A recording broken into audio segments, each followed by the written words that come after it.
So mga ka-LR10, dito po tayo sa Bon Jasper Angels Academy. So ito po, susundin po natin si Commander. So, medyo tumila na ang ulan. Medyo tumila na. Pero kung ngayon, papunta po tayo dito ay talagang sa kapunta to the moon, road trip, brum brum.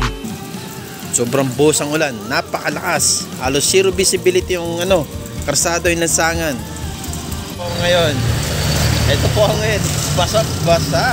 Oh. So naka-uniform pa po ako. Oh. Slacks. So, kalalabas lang po natin sa trabaho. 3:10. Diretso na po tayo dito. Kasi mababasa rin pag nagpalit ng damit. Tapos pupunta dito, wala rin.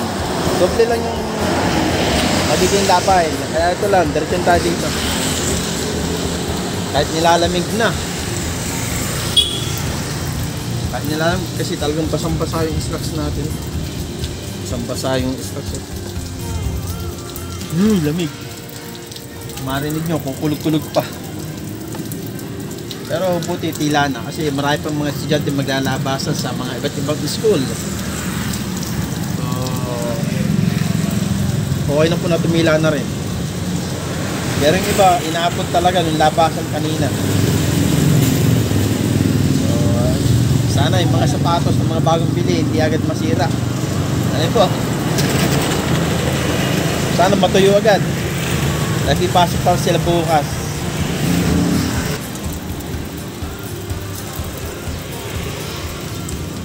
So habang nandito pa tayo sa Bon Jasper, pumipitik po ako. Pumipitik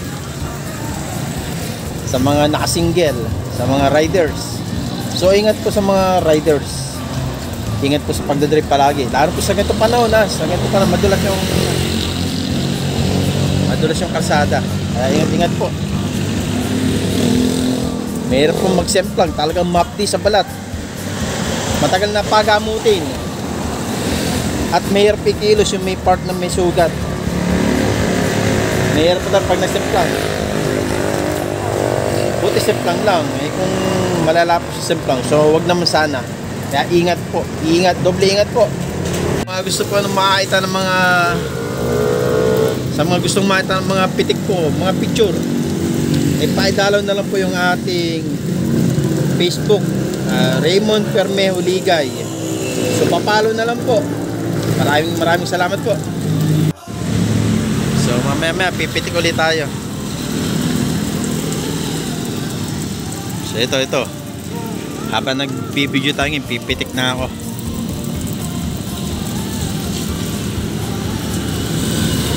Pero yung mga pitik natin medyo malabo po kasi hindi naman po yung pang yung camera natin. Yung pag may bibilis, nagbe-blur yung kuha.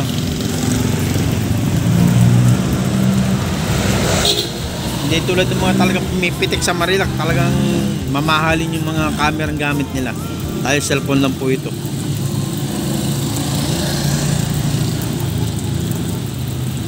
So ayun po, yun sila ayan ingat po sa pagdadrive ayun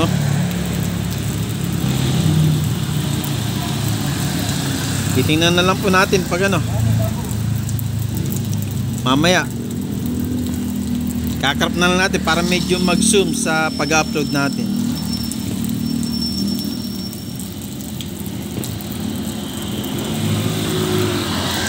Yun napipila itong rider yun, de-deliver pa kahit mulan. Ingat po So ito si ate, ayan ayan si ate, ayun, pitik. Ingat po sana maganda rin yung kuha kahit papaano. Yung medyo pag sinom natin maganda pa rin yung kuha ng picture nila.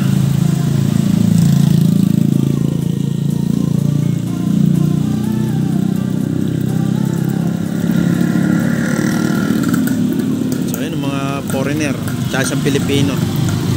So yung napipicture natin dito, yung mga napipitikan natin, mga papuntang Pililya na po. Galing po sila sa Tanay. So yung dalawang yun galing sa kabayanan ng Pililya. Ayan si kuya oh. Ayan oh, mabilis oh.